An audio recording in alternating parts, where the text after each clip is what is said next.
তো হ্যালো বন্ধুরা, তোমরা সবাই কেমন আছো? আজকে তোমরা সবাই অনেক ভালো আছো। তো অনেক দিন পর আমি আজকে ভিডিও নিয়ে এসেছি। এটা আমার বান্ধবীর বিয়ে। তো বান্ধবীর বিয়েতে আমি কালকে আসতে পারিনি, তার জন্য খুব মন খারাপ। আর আজকে এসেছি, বিয়েতে এসেছি আজকে। তো বাসি বিয়ের জন্য বান্ধবীকে রেডি করানো হচ্ছে। তো রেডি করার পর চলে গেলাম সোজা মণ্ডপে। তো দেখো বউ বর দুজনে বসে পড়েছে, তোমাদেরকে দুজনকে দেখিয়ে দিই। এই হচ্ছে আমার বান্ধবীর বর আর এই হচ্ছে আমার বান্ধবী। এটাই কিন্তু আমার বান্ধবীর লাস্ট। তো এটা হচ্ছে আমার লাস্ট বান্ধবী। এর আগে সব বান্ধবীর বিয়ে হয়ে গেছে প্রায়। তো আমার বিয়ে হওয়া আজ 8-9 বছর হতে চলেছে, তারপরে আমার বান্ধবীর বিয়ে হচ্ছে। তো ভাবতেই পারছো কত করে আমার বান্ধবীর বিয়ে হতে। তো এটা আমার বান্ধবী আর বোন, সবাই দেখো প্রায় মন খারাপ করে বসে আছে। তো এর আগে দেখলা যে কিভাবে একটা মেয়ে তার বাড়ি ছেড়ে চলে যায়। তো আমার কিন্তু না এই ভিডিও মানে এখানে আসার পর আমার না আগের দিনের কথা মনে পড়ে গেছে। মানে আমার যখন বিয়ে হয়েছিল, আমি যখন মানে বাবার বাড়ি থেকে আসছিলাম, আমার এতটাই দুঃখ পাচ্ছিলো, খুব দুঃখ পাচ্ছিলো। এইসব আমার না বিয়ের ভিডিও দেখলেই আমার প্রচণ্ড মন খারাপ হয়ে যায়। তো এটা কিন্তু আমার বাবার বাড়ির এখানেই আমি এসেছি, কালকে বাউল মেলায় গিয়েছিলাম এবং আজকে বিয়েতে এসেছি। কালকে বিয়েতে আসার কথা ছিল, কিন্তু কালকে যেহেতু আমার শরীরটা এতটাই খারাপ ছিল যে বান্ধবীর বিয়েতে আসতে পারি নাই। তো আজকে এসেছি। তো দেখো এখানে যেটা 7 পাক ঘোরানো হয়, যা যা নিয়মবিধি সম্পূর্ণ সবটা করা হয়েছে। তো এখানে বিয়েতে বসে গিয়েছে আমার বান্ধবী এবং তার হাজব্যান্ড, এবং তার হাজব্যান্ডের পরিবারের সকলেই আছে। তো যারা বিয়ে দিচ্ছে তারা তো অবশ্যই থাকবে। এই যে দেখো সিঁদুরের কৌটো, এটাও পরেই কিন্তু মানে এটাতে কিন্তু সিঁদুর হবে। এই সিঁদুর জিনিসটা কি একবার মাথার মধ্যে দিয়ে দেওয়ার পর বাবার বাড়ির কোনো কিছুই আর তার কাছে থাকে না, সবটাই কিন্তু শ্বশুর বাড়িতে চলে যায়। একটা মেয়ে পর হয়ে যায় না বাবার বাড়ি। মানে এই জিনিসগুলো দেখলে না ভালো, আবার খুব কিন্তু খারাপই লাগে। এই সিঁদুরদান, এই যে সিঁদুরদান এখন হয়ে গেল আমার বান্ধবীর, এখন সিঁদুরদান হচ্ছে। এরপরে এটা সারা জীবনের জন্য তার কাছে মানে তার মাথার উপরে একটা মানে বিশেষ আকর্ষণ হয়ে গেল যে মাথায় একবার সিঁদুর উঠে গেল, এটা এখন সারা জীবনের জন্য মাথার মধ্যে থাকবে।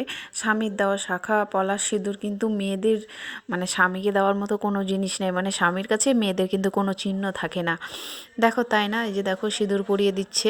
আমার শর্ট ভিডিওতে এটা যদিও দেওয়া হয়েছে, তো আমি অনেকটা কাছ থেকে ভিডিওটা বানিয়েছি। তো আমার ইচ্ছা ছিল যে বান্ধবীর একটা ভিডিও বানিয়ে রাখবো। আমার যখন বিয়ে হয়েছিল তখন কিন্তু এতটা মোবাইল ছিল, কিন্তু বাট এতটা চল ছিল না, বা আমি যেভাবে ভিডিও বানিয়েছি সেভাবে ভিডিও করার মতো কিছু ছিল না। তো আমি এই ভিডিওটা বানিয়ে রাখতে চেয়েছি যে একটা স্মৃতি হিসেবে। বান্ধবী আমাকে ইনভাইট করেছিল বলেই এসেছি। আমি আর আমার মেয়ে এসেছি, ছেলেকে নিয়ে আসিনি।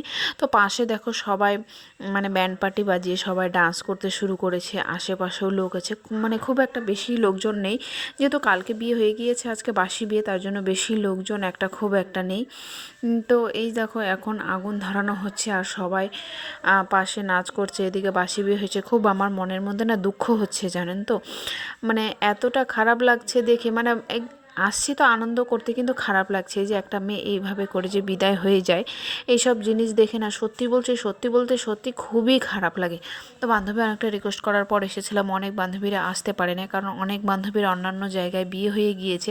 তার জন্য আমার বান্ধবীর এই জায়গা বিয়েটা মানে এখানে যে বাড়িটা আছে, বাড়িটা পরে করেছে। আমার বান্ধবীর বাড়ি আগে অন্য জায়গায় ছিল, এখন এখানে চলে এসেছে। তারপরে তার বিয়েটা হচ্ছে এখানে, 1 বছরও হয়নি আসা, তার মধ্যে ওর বিয়েটা হয়ে যাচ্ছে। বেশি দূর বাড়িটা তফাৎ নেই, কাছাকাছি আছে, সেই জায়গায় এসে হচ্ছে। আর এই যে দেখো সিঁদুরদান মালা বদল সব কিছু হবার পর এখন হচ্ছে 7 পাকে, যে 7 পাক ঘুরে পানগুলো সব মানে একটা গামছা আছে সেখানে রাখবে এবং সেটা দিয়ে সিঁদুর পরিয়ে দিবে। ওই যে কোমরের মধ্যে যে গামছা পরা আছে। তো সবাই অনেকটা আনন্দ করছে এখনকার, যেহেতু বাসি বিয়ে হচ্ছে, বাসি বিয়ের মধ্যে তো সবাই অনেকটা আনন্দ করবেই না। তো আমাকে বলল যে সবাই মিলে যে আসো এখানে 7 পাক ঘুরো। তো আমার মোবাইলটা কি করেছি, আমি একটা ওখানে পাশে যে ছিল আমার কাকিমা, তার কাছে দিয়ে দিয়েছি এবং আমিও এসে পড়েছি এখানে নাচ করতে। তো আমি দেখো যে হাতের মধ্যে ফুল নিয়ে তাদেরকে ছিটিয়ে দিচ্ছি। অনেকক্ষণ ধরে আমাকে অনেকে ডাকছে যে আসো আসো, আমি বলছি না আসবো না। যাই হোক, দুজনকে কিন্তু খুব ভালো মানিয়েছে, দুজন স্বামী স্ত্রীকে। এখন তো স্বামী স্ত্রী না, একজন অপরিচিত লোক সে কপালে সিঁদুর দিয়ে দিলেই কি না সে পরিচিত হয়ে যায়, বাবা মা তার কাছে পর হয়ে যায় না। কত কষ্টের একটা মানে জিনিস। সত্যি বলছি, মেয়েদের জীবনটা এতটাই অবিচ্ছিন্ন কোনো কিছু না। আজকে কি আছি, কালকে কি হব, কালকে কোথায় যাব, এসব চিন্তা খালি করছি আর বসে বসে দেখছি না। আমার মনের মধ্যে না খুব দুঃখ হচ্ছে। এখন তো বাসি বিয়ে হচ্ছে আর একটু পরেই তাদেরকে বিদায় দিয়ে দিবে। আমার এতটা কষ্ট না, আর সত্যি কথা বলতে যখন বিদেয় হচ্ছিল, আমার এখনই না ভিডিওটা করতে করতে আমার দুঃখ পেয়ে যাচ্ছে, কান্না পাচ্ছে যে যখন বিদায়টা হয়েছিল তখন আমার কতটা কষ্ট হয়েছিল। এই যে ওর পিসিমণি ওরা সবাই নাচ করছে, দেখো তোমরা দেখতেই পারছো কে কত নাচ করছে। সবাই প্রচুর আনন্দ করছে, কারণ বিয়ে জিনিসটা যেটা রীতি নেওয়াজ আমাদের মধ্যে রীতি আছে, সেটা তো বিয়ে তো দিতেই হবে না। তো সবাই যেহেতু আনন্দ করার জন্যই আসছে, দেখো আনন্দ প্রত্যেকটা মেয়েরই এইরকমই দিন আছে। তো আমারও একটু ছোট্ট মেয়ে আছে। আমি না এখন থেকে ভাবি যে বাবা মা কী করে একটা মেয়েকে এত বড় করে তারপরে বিয়ে দেওয়া হয়। আমারও তো ছোট মেয়ে আছে, ছোট মেয়েকে আমি কি করে বিয়ে দিব বড় হলে, আমি তো সেই ভাবতে আছি বসে বসে। তো যাই হোক, যেটা করার সেটা তো করতেই হবে। সবাই মিলে অনেক মজা করছে। আর এই যে হচ্ছে গিয়ে ক্যামেরাম্যান মেয়ের বাড়ি নাই, ক্যামেরাম্যান হচ্ছে ছেলের বাড়ির। আর সকলে মিলে নাচ করছে। এখানে ফুল, যেটা ছায়ামণ্ডপটা সাজানো হয়েছিল, ছায়ামণ্ডপের যে ফুলগুলো ছিল সেই ফুলগুলো দিয়েই কিন্তু আজকে তাদের উপরে ছেটানো হয়েছিল। আমার বিয়ের সময় কি হয়েছিল বলো তো, যে ফুলগুলো যে ছেটানো হয়েছিল ছায়ামণ্ডপ থেকে দেওয়া তো হয়েছিল, তারপর নিচ থেকে কুড়িয়ে কুড়িয়ে মাথার মধ্যে এতটা পরিমাণ দিয়েছিল যে আমার মাথা একদম বালি বালি হয়ে গেছিলো। আমার যে তখন কি রাগ ধরেছিল না, বাড়ি গিয়ে দেখছি আমার মাথায় এত বালি কেন। তারপরে ভেবেছে কিন্তু আমার বিয়ের সময় কিন্তু আমার বাসি বিয়েটা হয় নাই। রাত্রেবেলায় দুটো বিয়ে একসাথে সেরেই আমাকে রাত্রেবেলায় বিদায় করে দেওয়া হয়েছিল। তো যাই হোক, অনেক হয়তো অসুবিধা বা অনেক কিছু ঘটনা ছিল, যার জন্য আমার তো কোনো বিয়ের বা কোনো কিছুর কথা তোমাদের সাথে অন্তত শেয়ার করা হয়নি। তো আমার বান্ধবী আর তার দুজনেরই তাদের বিয়ে হচ্ছে, আর তার পিছে তার আত্মীয় স্বজন, এটা হচ্ছে তার বোন, আর তারপরে তার দিদির মেয়ে। এই যে আমি, দেখো আমিও ঘুরছি, কি করব, আমাকে জবরদস্ত বললো চলো তোমাকে যেতেই হবে, নাচ করতেই হবে।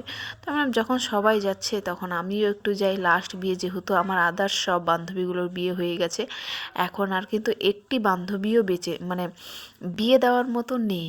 প্রত্যেকটা বান্ধবীর বিয়ে হয়ে গিয়েছে।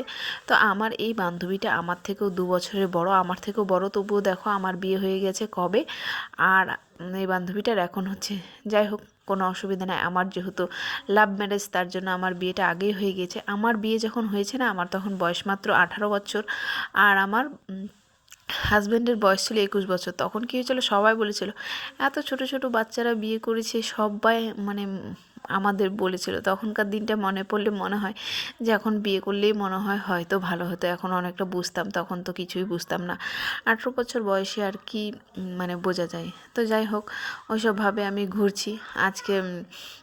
আর তার মধ্যে একটা সবচেয়ে বড় আকর্ষণ ব্যাপার হলো গিয়ে আরও একটি তার মধ্যে বিয়ে ঠিক হয়েছে। আরও একটি বিয়ে ঠিক হয়েছে, যেটা হচ্ছে আমার দাদার মাসির ছেলে।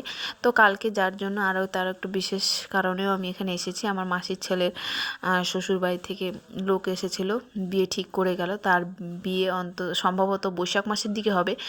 ডেটটা শুধুমাত্র ফাইনাল হয়নি, যেহেতু ছেলে আর মেয়ে দুজনের পরস্পরকে খুব পছন্দ, তার জন্য বৈশাখ মাসে হয়তো বিয়েটা হবে।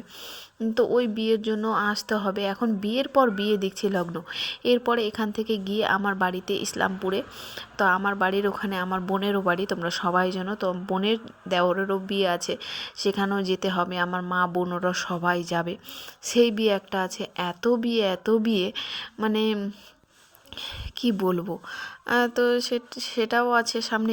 বিয়ে থাকলে কি করব, বিয়েতে তো যেতেই হবে, কোনো ইসে নাই। তো অনেক দিন পর বাবার বাড়ি এসেছি, মজাও করছি, একটু দুঃখও লাগছে, কি করব। তো যাই হোক, দেখো সবাই মিলে এখন নাচ করছে। নাচ করতে করতে তাদেরকে 7 পাকে ঘুরছে। এই 7 পাক হলেই তো বিয়েটা সম্পন্ন হয়ে যাবে। এই লাস্ট যে 7 পাকটা ঘুরছে, এই 7 পাকের পরেই যতগুলো নিয়ম আচার আচরণ সমস্তটা কিছু করেই কিন্তু তাদের বিদায় হয়ে যাবে। তো দেখো এই যে কপালের মধ্যে সিঁদুর দিয়ে দিচ্ছে আর পান পাতাগুলো দিচ্ছে। আমার না সত্যি কথা বলতে এতদিন হয়ে গেছে আমার নিজের বিয়ের কথা, অত একটা খুব মনে নেই, অল্প অল্প আছে, যতটুকুই আছে অতটুকু তোমাদের সাথে শেয়ার করছি। তো দেখো সবাই মিলে এখন নাচছে।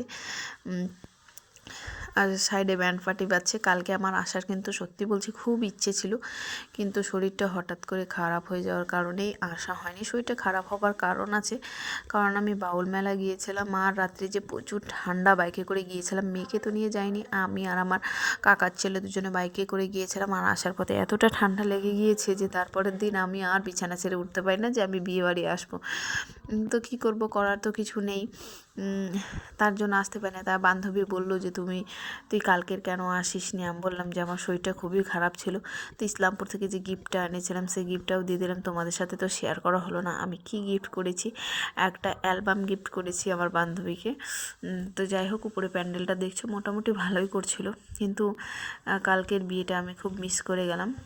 তো এখন কিছু করার নেই, কালকে কন্যাযাত্রী আছে, কন্যাযাত্রীতে লাস্ট। তারপরে যে দেখো এটা লাস্ট পাক ঘুরতেছে। লাস্ট পাকে আমি বললাম যে না, যেহেতু সব কিছু করা হয়েছে, এটা কিন্তু ক্যামেরাম্যান ভিডিও বানাবার জন্য এতক্ষণ দাঁড়িয়েছিল। আর এই যে আমি, আর এটা হচ্ছে আমার বোন একটা আমাদের বাড়ির পাশেই, সেই বোনটা নাচ করছে। তা পিছনে দেখো মেয়েটা কি মিষ্টি না, মেয়েটা কি নাচ করছে। ছোটদের সব থেকে বেশি ছোট বড়দেরই ইসে বেশি। আর এটা হলো যেটা পুকুর পার করা, এই রিচুয়ালটা কিন্তু খুব ভালো লাগে। বউ বরকে কোলে নিয়ে পুকুর পার করবে, দেখো এক লাফে পুকুরটা পার করে দিবে। তো পুকুর টুকুর পার করার পরে যে দেখো বউ আর বর, আমি ভিডিও করছি যেহেতু আমার দিকে কিন্তু তাকিয়েছিল তারা, আর ছবিও তোলা হয়েছে। আর এদিকে সবাই নাচ করছে। নাচ করার পর এই যে যেটা রিচুয়াল, সেটা আংটি খেলা দুজনে খেলছে। তো দুজনে বলছে অনেকটা দেরি হয়ে যাবে, যার জন্য লুকানো হতে হবে না। দুজনেই খেলতে খেলতে মোটামুটি দুজনেই জিতেছে এবং দুজনেই হেরেছে, এখানে হার জিত নাই। যাই হোক, ওরা দুজনে একসাথে ভালোভাবে থাকুক, সেটাই সবসময় কামনা করি। হার জিতের এখানে কোনো কিছু নেই, কিন্তু রিচুয়ালস তো পালন তো করতে হবে না। এই জিনিসগুলো কিন্তু খুব ভালো লাগে, রিচুয়ালসগুলো। মানে বিয়ে দেখার থেকে বেশি যত আমাদের বাঙালি মানে দের মধ্যে বিয়ের যে রিচুয়ালস আছে সেগুলো সব ভালো লাগে। বিয়ে শেষ, বিয়ের পর এখন সবাই খেতে বসে গিয়েছে। কালকে যেহেতু খাওয়া হয়নি, যে বউ বরের দিকে বসে গেছে আর আমি ওইদিকে খাওয়া দাওয়া করছি। আর এটা এখন বিদায়ের বেলায় এখন বিদায়তে হবে। এই যে পিছনে তার মা দাঁড়িয়ে আছে, 3 নাম্বার যিনি, তাদের মধ্যে কি নিয়ম আছে সেই নিয়মগুলো রিচুয়ালসগুলো সব করছে। এখন যেটা চাল দেওয়া হয় সেটা করা হচ্ছে।